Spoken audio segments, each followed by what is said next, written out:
قلت لكم والله غير هالوجوه هذه والله ما حدا برفع خشمه، وإن شاء الله تعالى إني أكون صادق معكم. قلت لكم لا تراهنوا على واحد إلا على أنفسكم، وكل واحد يراهن على نفسه، مش على جنبه، على زميله واللي جنبه.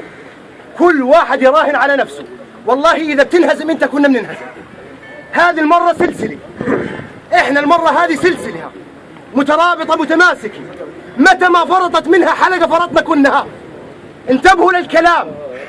المرة هذه قلت لكم هي لعبة، والله إذا بنطلع شمة هوا نص ساعة ما بنرجع.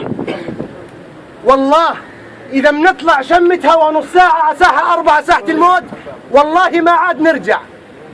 وبعيد وبأكد عليكم إنه كل واحد عليه دور، كل واحد عليه التزام بينه وبين نفسه وبين ربه. وإيش هو؟ عدم تفكير، عدم التفكير بينك وبين نفسك في ساحة 4. متى ما فكرت إذا بدي أطلع، بتعرف امبارح مخلص إيش بيقول لي؟ بيقول لي إذا بموت مين غريمي؟ أنت غريم نفسك. مشاع أنت غريم نفسك. قدم على نفسك، اشتكي على حالك في المحكمة قبل ما تطلع. خلي أولادك يشتكوا عليك سلفا، لأنهم يقولوا أبوي راح في محض إرادته.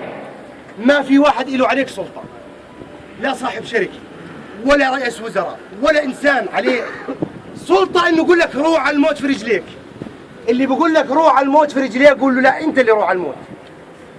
أنا الروح ما باخذها إلا اللي خلقها، بس لا تودي حالك للتهلكة. ديننا وربنا وقرآننا أمرنا في عدم ذهاب الواحد بنفسه للتهلكة. وهذه الوقفة إن شاء الله يا إخوان هذه وقفة مشرفة، وإن شاء الله الصوت بيصل للي مو سامع. وبشكركم وبوصل رسالة لأخواننا اللي ما طلعوا معانا، بقول الله يهديهم والسلام عليكم.